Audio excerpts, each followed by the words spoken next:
In this video, I will show you how to find properties to buy using AirDNA, where we will be comparing some properties with other listings, for example, on Zillow, if you're in the United States, right? Or other websites, for example, Rightmove if you are in the UK. So here I'm looking at some properties in Denver, Colorado. So I found these ones right here near this area, and then Park Hill, and we also have Central Park. These are, of course, some prime locations.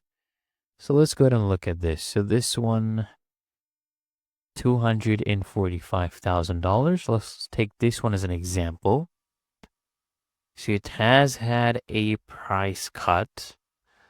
We'll take this address, copy this, go to AirDNA, paste this right here, and you see this option right here that will pop up that says Revenue Calculator Rentalizer. You want to click on this. You'll also get a financial calculator as well.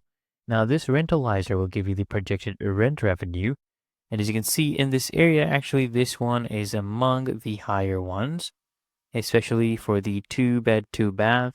Average daily rate is $126 you expect to make by renting out this property. 73% occupancy.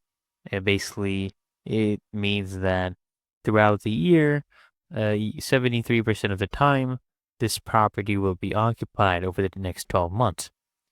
Now, if you come here to the financial calculator, I can go ahead and customize my estimate because this thing is not listed on AirDNA. So this property is not listed here as well.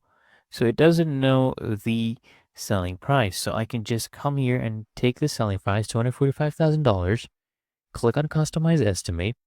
I'll put this right here, $245,000, right? And as you can see, this property with operating expense of about $16,000 with even a 20% management fee and all these other fees will still be making me $17,700. Okay. And I will get a cap rate of about 7.22%, which is actually pretty decent.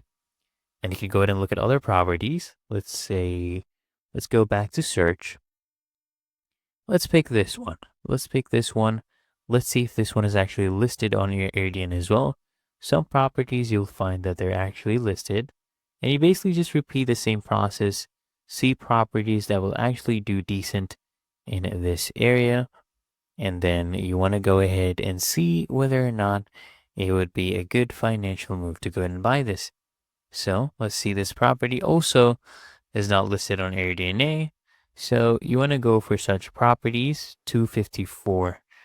Let's put that in. $254,000. Also a 7% cap rate. So this is a good area. We can see that most of the properties are 7% cap rate and above, which is actually really, really good.